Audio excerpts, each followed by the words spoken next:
Tu tombes, tu te relèves, tu tombes, tu te relèves, puis après tu fais des roues arrière en vélo, hein. 9 jeunes sur 10 ont des projets mais ne savent pas comment s'y prendre. Je suis Cédric Pelletier, entrepreneur et CEO de WeDo, une start-up qui aide les jeunes à se lancer dans leurs projets. Avec Ose tes projets, je vous propose de partir à la rencontre de porteurs de projets engagés, des jeunes qui ont osé se lancer et qui partagent avec nous leurs expériences. Alors inspirez-vous. Aujourd'hui, je rencontre Tom Antonietti, 28 ans, président de l'association Hacker, qui accompagne les personnes réfugiées souhaitant travailler dans le domaine du numérique, en leur proposant notamment une formation gratuite et certifiée dans ce domaine. Tom a créé cette association lors de sa fin d'études. Nous allons voir avec lui aujourd'hui pourquoi et comment il a donné vie à ce projet. Bonjour Tom, comment ça va? Bonjour Cédric, ça va très bien et toi? Très bien, merci. Écoute, je suis ravi de t'accueillir dans ce podcast. Merci à toi. Pour commencer, est-ce que tu peux te présenter? Merci à toi pour l'invitation. Donc moi je m'appelle Tom Antonietti, j'ai 28 ans et du coup comme tu l'as dit, je suis le président fondateur de l'association Hacker. Donc bon pour te reprendre un petit peu parce que enfin reprendre ce que tu as dit mais c'est parce que c'est exactement ça. Donc en fait notre association elle accompagne et elle forme les personnes réfugiées ou issues de flux migratoires qui souhaitent travailler dans le domaine de numérique. Donc en fait, on a un triple accompagnement qui est un accompagnement du coup administratif. Donc on va les aider à refaire le CV pour ensuite rentrer dans une formation, un accompagnement au niveau de la formation. Donc nous, on a des partenaires qui sont justement certifiés pour proposer à ces personnes en fait des formations qui sont gratuites et certifiantes. Et à la fin, un accompagnement professionnel pour accompagner ces personnes vers l'emploi. Voilà, donc ça, c'est l'association Hacker. Ok. Et toi, alors, est-ce que tu peux nous en dire un petit peu plus d'où tu viens, voilà, ce que tu as fait avant de lancer cette association? Bah alors moi, je viens de Picardie. Je viens d'un village qui s'appelle V, qui compte 300, peut-être maintenant 400 habitants. Et voilà, donc j'ai fait tout mon collège, lycée dans le coin, vers Crépy-en-Valois. Ensuite, je suis parti, j'ai fait un DUT technique de commercialisation à Amiens. Après, j'ai fait pas mal d'écoles différentes. Après, j'ai fait une licence à Lille, à l'IAE, donc en marketing et communication internationale. Ensuite, j'ai fait un master 1 en entrepreneuriat à l'IAE d'Amiens. Et enfin, j'ai intégré donc l'EM Lyon, qui est une école de commerce, pour faire le programme grandes écoles et avoir un master 2. Donc ça, c'est pour le parcours scolaire. Et en fait, bah, au cours de tout ce parcours, je me suis vraiment rendu compte, si tu veux, que j'avais ce qu'on appelle la fibre entrepreneuriale. C'est-à-dire que voilà, je sais que j'avais envie de créer quelque chose ou de faire partie de quelque chose qui a vraiment ce côté d'action. Parce que moi, j'ai fait par exemple des stages des stages où je travaille dans des entreprises où il y avait une hiérarchie qui était assez présente. Ce qui fait que bon, je ne pouvais pas forcément exprimer toute ma créativité et faire tout ce dont j'avais envie. Au début, c'est passé par le côté, si tu veux, entrepreneur, où je me suis dit, bon, en fait, voilà, je dois être un entrepreneur, parce qu'au début, je n'en étais pas forcément sûr, parce que c'est pas toujours facile. Et c'est après où justement, moi, j'ai vraiment découvert aussi donc, ce qu'on appelle l'ESS, qui est l'entrepreneuriat social et solidaire, et qui me permet en fait de mixer toutes ces passions, en fait. Donc la passion de l'entrepreneuriat, le fait de créer des choses, et aussi de pouvoir en fait aider des personnes grâce à ces projets. Donc c'est pas juste de l'entrepreneuriat dans le sens créer des valeurs, enfin créer des choses économiques. Là, on essaie de créer vraiment des choses, des liens, d'aider des personnes, tout en gardant quand même un aspect économique qui est important parce que forcément, voilà, c'est le nerf de la guerre, quoi. Et donc voilà, et en fait, l'idée de hacker, si tu veux, elle m'est venue en fait parce que j'ai fait une rencontre fortuite un jour, du coup, en rentrant en Picardie avec Milad, qui était un réfugié afghan, que j'ai vraiment rencontré par le plus pur des hasards.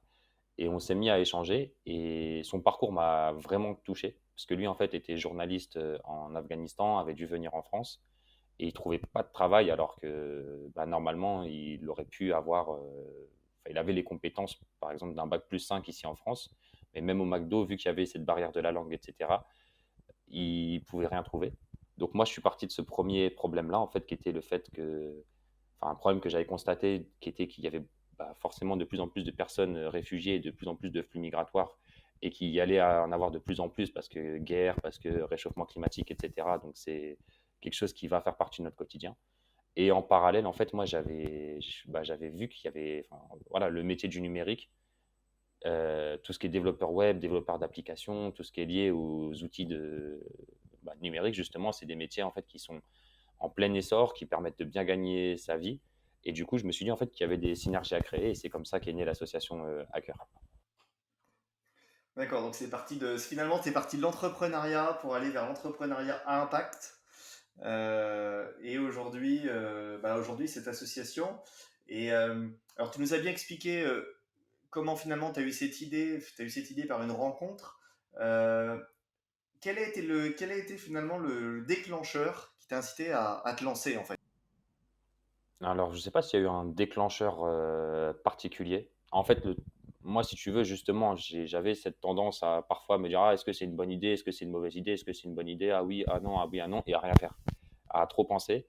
Et en fait, moi, je me suis dit, bon, celle-là, elle est bien. J'avais trouvé un business model qui faisait qu'au final, j'avais pas spécialement. Parce que, bon, parfois, il y a des blocages financiers. Par exemple, si tu veux créer une entreprise ou quelque chose comme ça, faut faire plein de démarches. Tu en as vite pour 1000, 2000, voire beaucoup plus.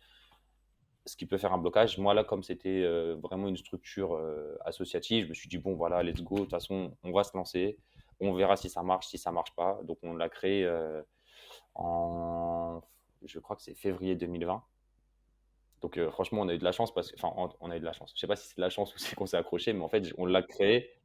Et en fait, on l'a créé. Et vraiment, les papiers, les statuts étaient déposés. 2 semaines après, Covid, confinement, tout ça. Donc, mais bon, on a maintenu le cap au final. Heureusement, parce que bah, c'est pareil. Tu vois, moi, je sais pas si tu as lu le livre L'Alchimiste de Paulo Coelho, où il parle un peu des signes du destin, tout ça. Moi, des fois, je me dis, bon, il y a des choses comme ça qui sont un peu liées au destin, à la chance ou à ce qu'on veut. Mais par exemple, moi, après, alors que justement, avec la période du Covid, je me suis dit, bon, bah, peut-être qu'au final, voilà, l'association, je vais laisser tomber. Au final, j'ai eu la chance, en fait, d'être. Bah, par hasard, en fait, j'ai vu sur Facebook un incubateur de projets impact qui s'appelle Live for Good. Et vraiment, je sais pas si ça t'est déjà arrivé, tu vois, mais par exemple, c'est comme quand tu regardes pour une offre d'emploi et qu'on dit, ah, est-ce que on cherche telle personne, tac, tac, tac, tac, tac, et que toi, tu réponds oui à toutes les questions. Moi, d'habitude, ça m'arrive jamais. Il y a toujours un truc où je me dis, ah, là, ça va pas. Et là, pour le coup, bah, je répondais à toutes les questions.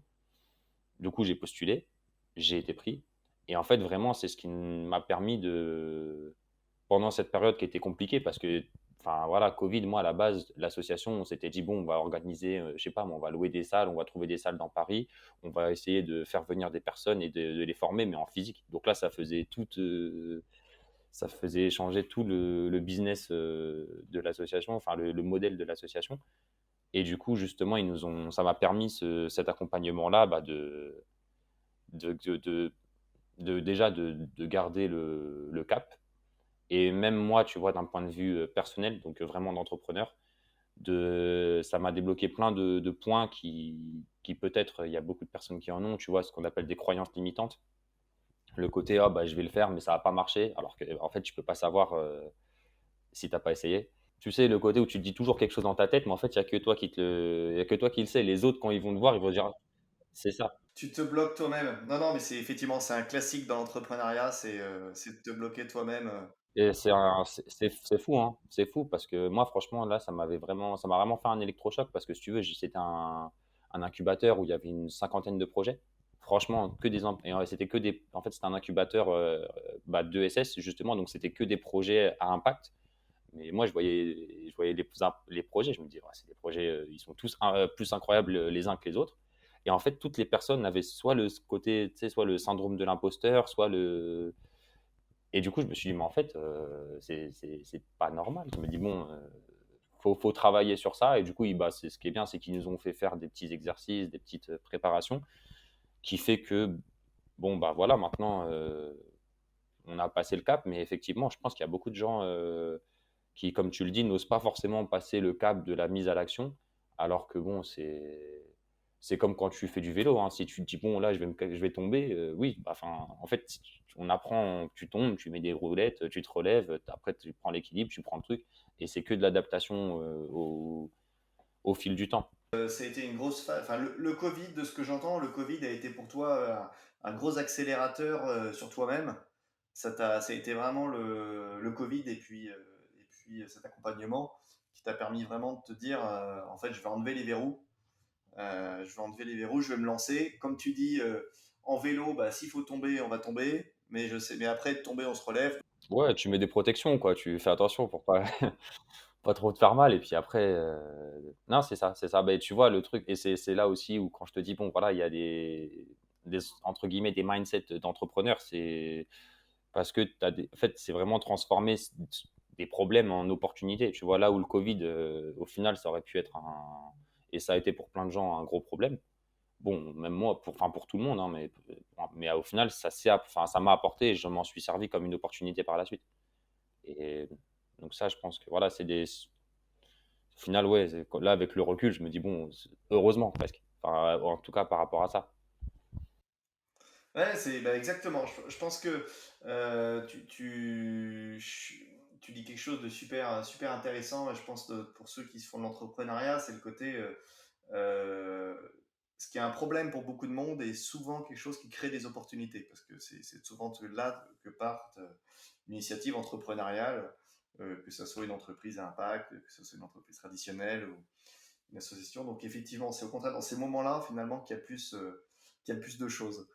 Et pour revenir à ton accompagnement, comment est-ce que tu les as trouvés? Donc, il For Good, comment est-ce que tu t'es renseigné? Comment est-ce que tu as eu l'idée? Donc tu les as contactés, comme tu dis, tu as regardé cette offre, tu t'es dit, ah bah elle est faite pour moi.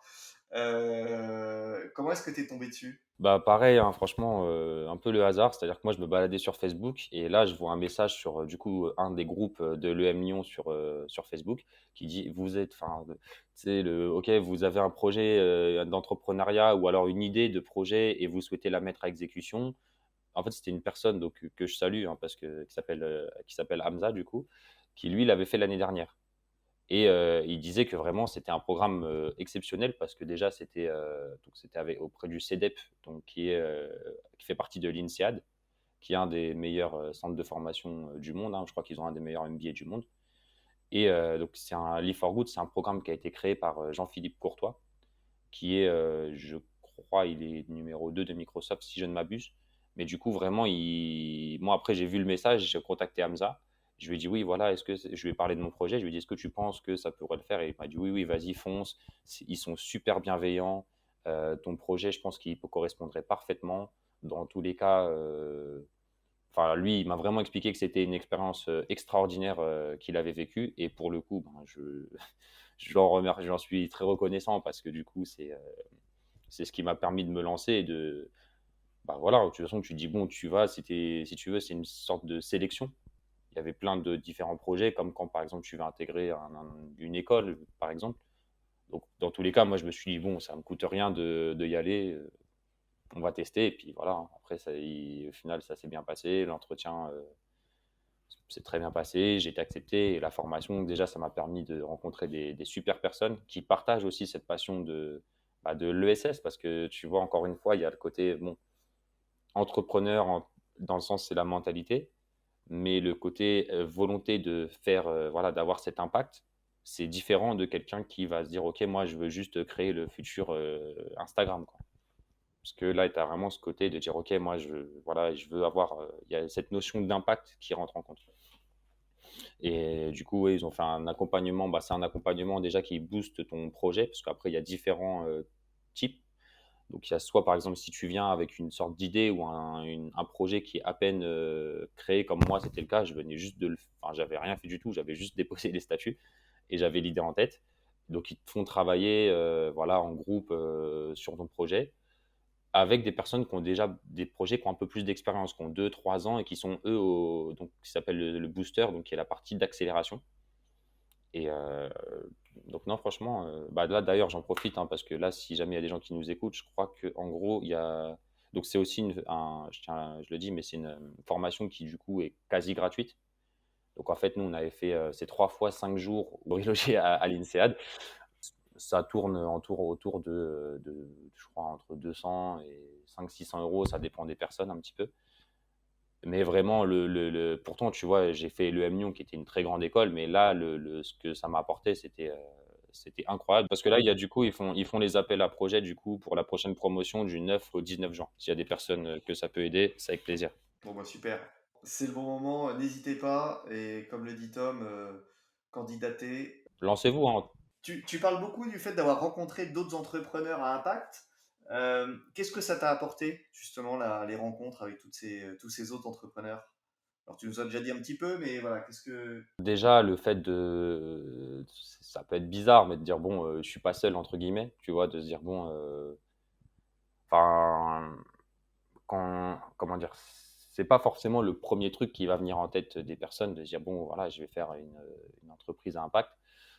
Donc, puis même au niveau tu vois, des valeurs, en fait, franchement, c'est que tu rencontres des gens où tu te dis ok, le feeling il passe tout de suite, les valeurs, ça se rejoint. Et tu as aussi bah, vraiment cet état d'esprit d'entrepreneur, en fait. Vraiment le côté de dire, bon, voilà, là, ton projet, c'est super bien, ça, il fait ci, il fait ça, moi, c'est pareil, mais attends, je pense que Enfin, et puis même de l'entraide, tu vois, par exemple, il y avait donc une des personnes de la formation qui s'appelle, par exemple, Isis, qui, moi, tu vois, je travaille du coup pour aider les personnes réfugiées, et elle aussi, elle avait du coup son association qui permet, alors j'ai plus le nom en tête, hein, désolé, mais genre qui permettait, elle, du coup, c'était de la sensibilisation pour tout ce qui est sexualité auprès des publics réfugiés. Et du coup, elle touchait, enfin, elle en connaissait beaucoup. Et moi, une des problématiques qu'on avait, c'était justement le sourcing, de trouver des personnes réfugiées, parce que à part, enfin, aller voir dans des associations, etc. Mais donc, pour répondre à ta question, je dirais que ça fait à la fois bah, déjà des rencontres humaines, c'est toujours enrichissant, surtout quand vous partagez les mêmes valeurs. Ensuite, bah, le réseau, des échanges de réseau, donc, et puis des échanges de conseils, de motivation, non, mais parce que bon, c'est un peu courant alternatif, hein. Quand on entreprend, c'est un coup tout est beau, un coup tout est gris. Et du coup, c'est important aussi bah, d'être bien entouré, hein, de se dire que voilà, il y a des personnes qui sont là comme ça, qui vont te dire, ok, bah moi ça, t'inquiète pas, je suis déjà passé par là, ok, tu as juste à faire ça, t'inquiète, ça va s'arranger, t'inquiète, moi je connais machin qui peut t'aider. Ah mais attends, là tu pourrais faire ci, tu pourrais faire ça. Et en fait, ça te met dans un écosystème entre guillemets qui est à la fois bienveillant, qui est stimulant aussi, parce que justement, les personnes, tu vois des projets qui n'ont rien à voir avec le tien. Ça va être, par exemple, sur tout ce qui est lié à l'écologie. Au final, moi, c'est pas du tout le domaine, mais tu vas dire, OK, bon, bah là, le recyclage vis-à-vis le recyclage de scie pour faire des maisons, pour faire ça, pour faire de la bière. Et tu dis, OK, bah moi, j'ai pas du tout pensé à ça. Et du coup, tu es stimulé constamment, en fait. Donc, ouais, vraiment pour le coup, et c'est valable pour Live for Good, mais c'est valable aussi, je pense, pour beaucoup d'autres programmes de ce type. Et les rencontres en général, j'imagine, avec, sous quelle que soit leur forme, les rencontres avec tous les autres entrepreneurs, notamment à impact. Tu disais que c'était intéressant de voir d'autres entrepreneurs à impact. C'est ça. Et puis parce que tu vois aussi parfois, justement, il y a des rencontres qui vont justement à l'inverse, hein, mais tu vas être là avec des gens qui vont te dire mais pourquoi tu fais ça? Mais non, mais tu sais, t'as des gens des fois qui sont négatifs, tu vois, qui vont te dire et en fait qui vont eux avoir leur propre croyance limitante entre guillemets de non, on peut pas faire ci, on peut pas faire ça, on peut pas faire ça, et qui toi ils vont te le mettre dessus, tu vois. Donc ce qui fait que bah forcément, comme je pense tout le monde réfléchit beaucoup, ben, à un moment donné, toi, tu es là, tu passes par plusieurs émotions quand tu es dans ton processus de création, de est-ce que je me lance, est-ce que je fais ci, est-ce que je fais ça, et en fait, voilà, là, ça permet de se dire, comme je te disais tout à l'heure, voilà, t'es pas tout seul, tu peux dire, ok, bah, je vais dans mon truc. Et puis, voilà, hein, l'entourage est très important, je pense. Donc là, ça te permet d'avoir un bon entourage également. Et je crois d'ailleurs que Hacker, aujourd'hui, vous êtes plusieurs, c'est ça? À piloter. Oui, on est plusieurs. Donc, il y a Jennifer Connet qui est la vice-présidente, Sarah Kodo qui est la trésorière. Donc, nous, on l'a monté tous les trois ensemble. Après, du coup, là, moi, j'ai aussi, du coup, entre-temps, on a reçu de l'aide de plusieurs bénévoles. Donc, il y a eu Jana qui nous a donné un bon coup de main. Après, il y a Maya, Laura et Alice. Du coup, c'est leur micro-agence qui s'appelle Talaria. Donc, avec qui on travaille et que je salue. Parce que elle, en fait, si tu veux, c'était dans une école qui s'appelle l'ISCOM. Donc, il y a une école de communication. Et du coup, qui font un projet où en fait pendant 4-5 mois, tu dois, enfin, il y a des étudiants qui font comme si c'était une agence entre guillemets de communication et qui travaillent pour certaines entreprises.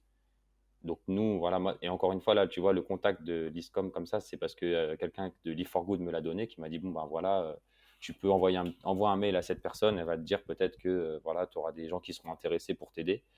Et donc au final, voilà, ça s'est fait comme ça et elle me donne un super coup de main. Donc franchement, merci à elle. Et je leur passe un salut si, enfin, elles m'écouteront sûrement plus tard. Je vais leur dire d'écouter le podcast, mais je passe un gros bisou à l'équipe Talaria. Du coup, comment tu as rencontré les personnes avec qui qui étaient à l'origine, avec qui tu as fondé l'association? Après, Jennifer, c'est ma copine, du coup, et on vit ensemble. Et du coup, Sarah, c'est une très bonne amie aussi. Donc voilà, moi, je me suis dit que c'est des personnes en qui j'avais totalement confiance. Moi, je suis un petit peu foufou, je suis très créatif. Je suis là, j'ai 50 idées à la minute. Et elles sont un peu plus terre à terre. Donc quand justement, je leur en ai parlé et que je me suis dit, les deux m'ont dit non, c'est une très bonne idée, ben, je me suis dit, let's go, on va y aller. Puis voilà, après, on a fait les statuts et Et comment vous êtes répartis les rôles? bon, c'était de façon assez naturelle, hein. Vu que moi j'étais du coup président fondateur. Après, Sarah, vu elle est assez douée avec les chiffres, du coup, elle sentait de faire la trésorerie, donc on l'a mis trésorière. Et Jennifer, on l'a mis du coup vice-présidente, puisque il n'y avait que ça comme poste, donc on s'est dit, bon, bah voilà, on va faire comme ça. Et vous avez, en termes d'activité, vous avez une répartition particulière des rôles dans l'association? Moi, je fais, je pense, ouais, 80%, on va dire, parce que le truc, c'est qu'elle, elle travaille à côté, donc c'est vraiment, j'essaie de faire vraiment leur mâcher le plus possible le travail pour que juste elles puissent être là. Moi, c'est plus, si tu veux, c'est plus des. Elles me servent plus en tant que conseillère, dans le sens où, voilà, quand j'ai des décisions à prendre, j'aime bien avoir leur avis parce elles ont un bon instinct. Donc, du coup, des fois, mais après, dans tout ce qui est, comment dire, tout ce qui est vraiment sur le terrain, du coup, c'est plus moi qui suis avec les bénévoles. D'accord. Ok. Et en parlant de personnes qui t'entourent aussi, tu disais tout à l'heure, donc tu avais dans les différentes activités, tu avais différents partenaires avec lesquels tu travaillais parce qu'il y avait différentes activités. Tu parlais notamment des partenaires certifiés ou des partenaires d'accompagnement à l'emploi. Ces partenaires-là, comment est-ce que tu les as trouvés? Comment est-ce que ça fonctionne aujourd'hui? Alors, du coup, là, nous, on a un partenariat avec Open Classrooms, donc au niveau de la formation. Je sais pas je pense que tu connais, ils sont quand même assez connus. Oui, tout à fait, ils sont quand même assez, effectivement. Donc, en fait, encore une fois, ce qui s'est passé, c'est que ça, c'est grâce à Live for Good, parce que du coup, il y avait Pierre Dubuc, le PDG d'Open Classroom, qui était intervenu pendant du coup qui était intervenu en fait pendant le programme, pendant le campus. Et du coup, moi, je lui ai parlé de mon projet et je lui ai demandé s'il y avait des choses à faire et donc il m'a mis en lien avec les personnes concernées. Donc, nous, l'avantage, en fait, c'est que nous, vraiment, ce qu'on recherchait à faire, c'était de proposer des formations qui soient entièrement financées, qui soient également modulables et qui soient professionnalisantes et également qui soient certifiées. Donc là, Open Classroom, donc on s'est mis d'accord pour voilà, comment on pouvait mettre en place les choses pour justement avoir le plus d'impact possible. Et voilà, donc là, nous, on travaille ensemble. Moi, ce que je fais du coup, c'est qu'on va voir dans certaines associations qui sont en lien directement sur le terrain avec toutes les personnes réfugiées ou issues de flux migratoires. Nous, si tu veux, on a établi certains critères parce que forcément, les formations ne sont pas accessibles à tout le monde. Donc, on a défini certains critères, notamment donc, avec Open Classrooms. Et on essaie de trouver voilà, les personnes qui sont à la fois très motivées, qui peuvent travailler, qui ont un certain niveau de français. Et donc, quand c'est ça, en fait, on les accompagne et ils deviennent ce qu'on appelle des hackers, du coup. Voilà. Après, du coup, on est aussi on travaille aussi en partenariat avec donc l'école 42. L'école 42, alors je crois que je suis allé sur un stand informatique. Ouais, je crois que c'est ça. Je suis allé voir un salon. Je sais plus, je sais que c'était Porte de la Villette, mais je sais plus le nom. Où justement il y avait toutes les écoles informatiques et du coup, moi j'avais parlé de mon projet à tout le monde et l'école 42 m'ont dit qu'ils étaient super enthousiastes.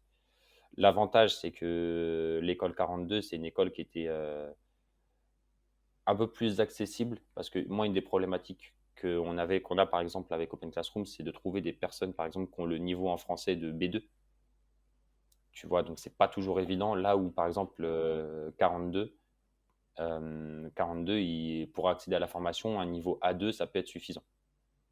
Pareil au niveau des financements, la financement par Open Classroom, elle est financée entièrement, mais il faut être inscrit au Pôle emploi.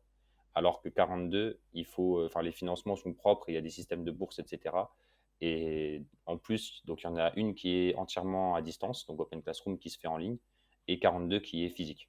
Donc en fait, nous, on s'est dit que voilà, les 2 c'était vraiment très complémentaire.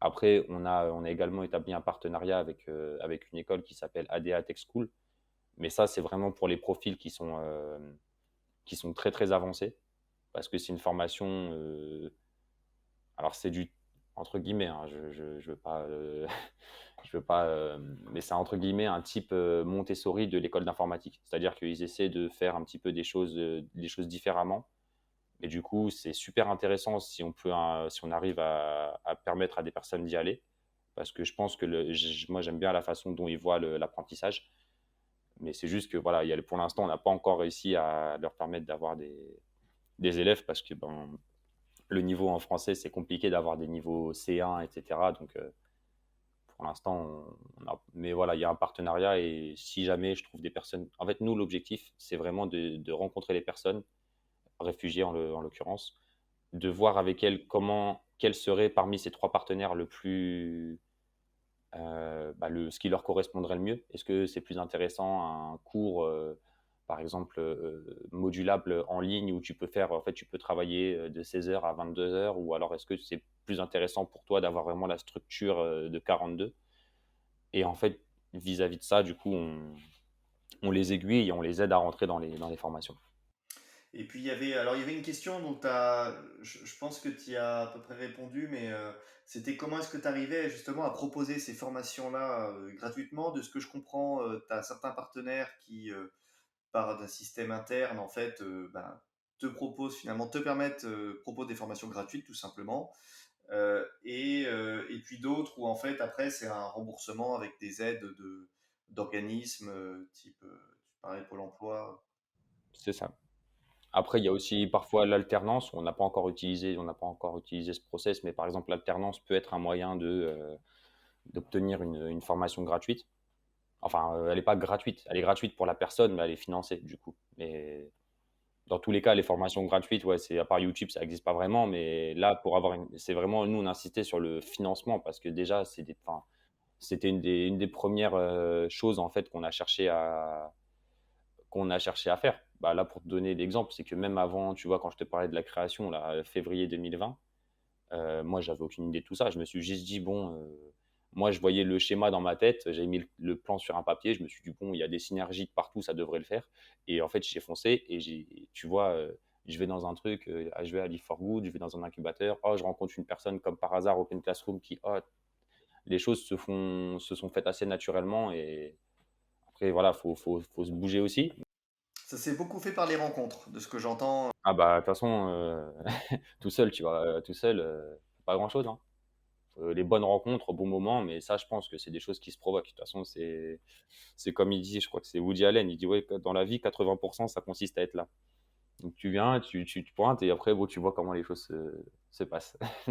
Pas mal. Et alors comment l'association en elle-même aujourd'hui, comment est-ce que tu gères, comment est-ce que tu prévois de gérer le financement de l'association? Bah, alors nous, là, justement, ce qu'on a essayé de faire en premier temps, c'est vraiment de travailler sur le business model pour qu'il coûte le moins possible. Parce que pour l'instant, c'est des financements propres.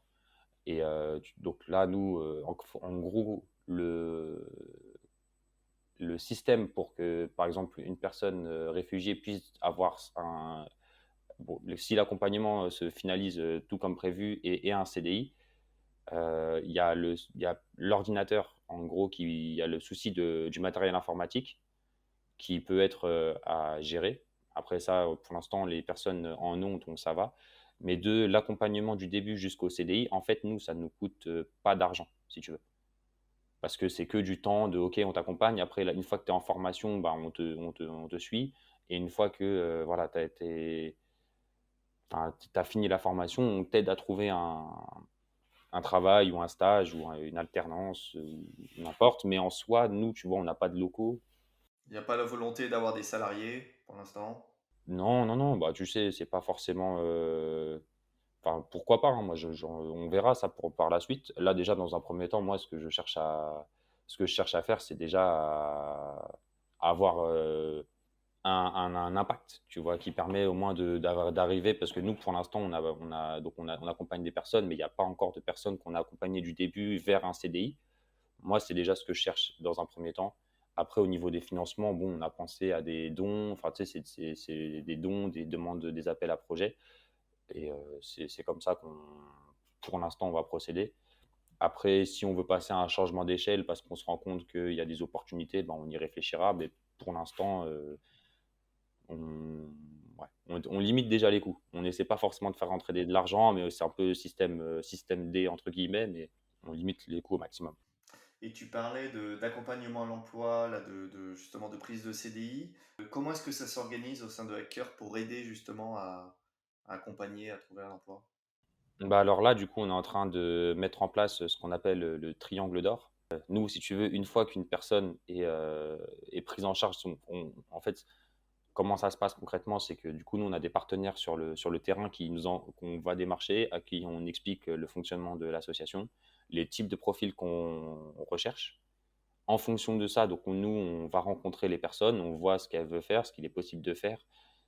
Si tous les paramètres requis euh, sont validés, nous, du coup, on la prend dans l'accompagnement administratif. Donc, on refait son CV, on l'aide à rentrer dans la formation. Là, pour l'instant, dans un premier temps, c'est nous qui le faisons avec les bénévoles. Mais là, l'objectif, donc pourquoi j'appelle ça le triangle d'or, c'est parce que du coup, il y a la personne qu'on appelle le hacker, qui est la personne réfugiée qu'on va accompagner. Et en fait, l'objectif, c'est de l'accompagner, donc que ce soit pas moi directement qui l'accompagne ou nous, ce serait en fait de la faire accompagner par une personne en école de commerce ou un Sciences Po ou quelque chose comme ça. Parce que nous, forcément, dans notre formation, on nous apprend à faire des CV, on nous apprend à faire des préparations aux entretiens. Donc, on s'est dit que ce serait intéressant d'avoir cette connexion-là, cette synergie-là, d'autant plus qu'il y a un retour à chaque fois qui va faire que en fait, la personne réfugiée, de par son vécu, de par son expérience, va apporter énormément à une personne en école de commerce. Et ensuite, donc une fois qu'elle est en formation informatique, l'objectif, donc pourquoi c'est un triangle, c'est parce qu'il y a une troisième partie prenante qui est un étudiant en école d'ingénieur ou en école d'informatique et qui lui va être par exemple d'un point de vue technique de ah bah là j'arrive pas à coder, j'arrive pas, il y a un problème sur mon code de ci de ça. L'étudiant en école de commerce, il va pas forcément pouvoir l'aider. Donc là, nous on le met en lien avec une personne qui est directement dans ce domaine-là. Et en fait, là où ça peut être intéressant, c'est que je trouve qu'il y a énormément de synergie entre les écoles de commerce et les écoles d'ingénieurs. Et moi, par exemple, c'est une des choses que j'ai remarqué dans mon école, c'est que c'était pas forcément très bien exploité. Tu vois, nous, à l'école, si tu veux, c'était l'EM Lyon. Il y avait l'EM Lyon, en face, il y avait Centrale, donc une très grosse école d'informatique. Et alors, bon, après, il y a eu des choses qui se sont faites, hein, mais je trouve que c'était pas forcément, ça aurait pu être plus. Et je me suis dit, en fait, s'il y a possibilité de connecter des gens qui sont, encore une fois, autour de rencontres, hein, tu vois, de dire, bon, voilà, là, il y a telle personne qui l'accompagne, toi, c'est un projet qui t'intéresse, tu as envie d'aider des gens pendant que tu es en études, tu vas découvrir des nouvelles personnes et tu vas faire partie d'un projet, tu vois. Donc, c'est pour ça qu'on appelle vraiment ça le triangle d'or, parce que chacun apporte à tout le monde, en fait. Et comment tu fais pour recruter ces étudiants? Là, ça, c'est en cours, hein, on est en train de le faire. Là, moi, par exemple, je suis en train de démarcher des écoles, je les contacte. Et après, il y a des associations qui sont dans l'entrepreneuriat social et solidaire. Là, par exemple, à l'EM Lyon, au final, c'est pas qu'à l'EM Lyon, hein, il y en a beaucoup. Ça s'appelle Noise. Je sais plus ce que ça veut dire, mais nous, en tout cas, c'était une association de l'école qui s'appelait Noise EM Lyon, qui faisait justement que des événements autour de l'entrepreneuriat social et solidaire. Donc, je me dis, bon, si je contacte 3-4 écoles d'informatique, 3-4 écoles de commerce qui ont des associations comme ça, il y aura bien au moins 10 personnes de chaque qui vont me dire oui. Pour l'instant, tu testes.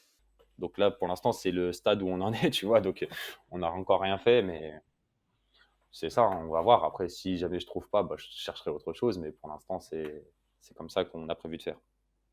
Donc, si des gens nous écoutent et qui veulent nous aider et qui sont soit en école de commerce, soit en école d'informatique, voilà, vous pouvez nous contacter avec plaisir. Et donc, de ce que tu disais, c'est valable dans toute la France parce que justement, tu as un modèle aujourd'hui qui te permet d'être et à distance et en local.